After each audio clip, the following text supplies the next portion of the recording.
Hi guys, so we are proceeding to page 277. So again, we are at the pelvis and thigh, and we are going to be exploring the skin and fascia. Okay, so as you can see in the image here, 6.4, so the client is in a supine position, right? The medial view of the right thigh. Again, medial is around the midline, lateral view will be away from the midline. So partner in supine, you're going to begin by placing your hands on your partner's thigh. Explore from the pelvis to the knee, sensing the temperature of the tissue. Be sure to access the thigh's medial and lateral sides as well. So you sink your hands into the thigh and gently twist its tissue in opposite directions. Take particular note of its thickness and elasticity. So for example, the skin and fascia just proximal to the knee may be thinner, okay, keep that in mind, than the tissue near the pelvis, okay? So looking at image 6.5, partner being in a prone position, whereas the therapist is on the posterior medial view of the right thigh, okay? As you can see here, okay? So partner in prone, holding the ankle, possibly flex the knee.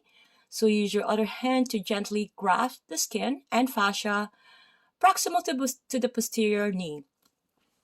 So as you roll it between your fingers, note the tissue's pliability and texture. Compare what you have felt to the thicker tissue of the medial thigh and the denser fascia of the lateral thigh. Number 3, still grasping the skin and fascia, possibly flex and extend the knee. So feel the tissue stretch as the knee extends.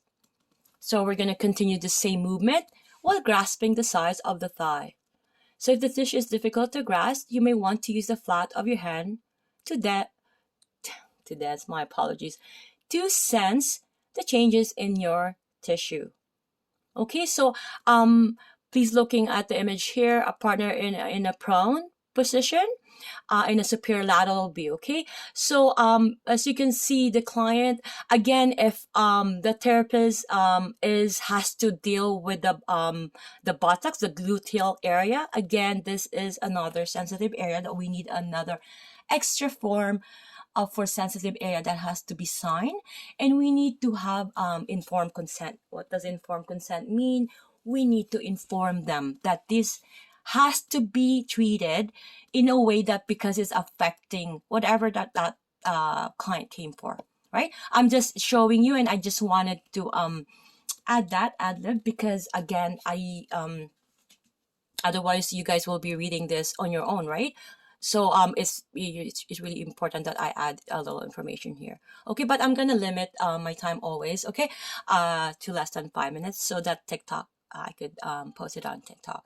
Okay, so having a partner in prone, using the back of your hand, okay, you're going to explore the temperature of the posterior and lateral buttocks. Okay, keep in mind they said the back of your head, because to be honest, when you're going through, we're not going this way. Like the fingers, sorry, I didn't come by, and I was doing my gardening. I have to show you my garden. So you can't go this way. You have to go this way. Okay, let's say this is the pelvis area, right? We cannot go this way. We have to go this way. These fingers are not, or we can feel it with our back, with the dorsal. Okay. Okay, it is posterior. Okay, using the back of your hand, explore the temperature. Okay, I did that. Okay, it is not uncommon for the tissue to be cooler here than it is on the posterior thigh or lower back. Okay, it is not, because why? It's a large muscles, right? It has to have a lot of but anyways, I'm not gonna get into detail. So since the buttocks are composed of both there you go, large muscles and large quantities of adipose, they're a good area for exploring tissue differences. So setting your thumb on the gluteal fold, gently but firmly grasp the tissue of the buttock. Okay, try grasping just the superficial skin and fascia, sensing its gelatinous quality.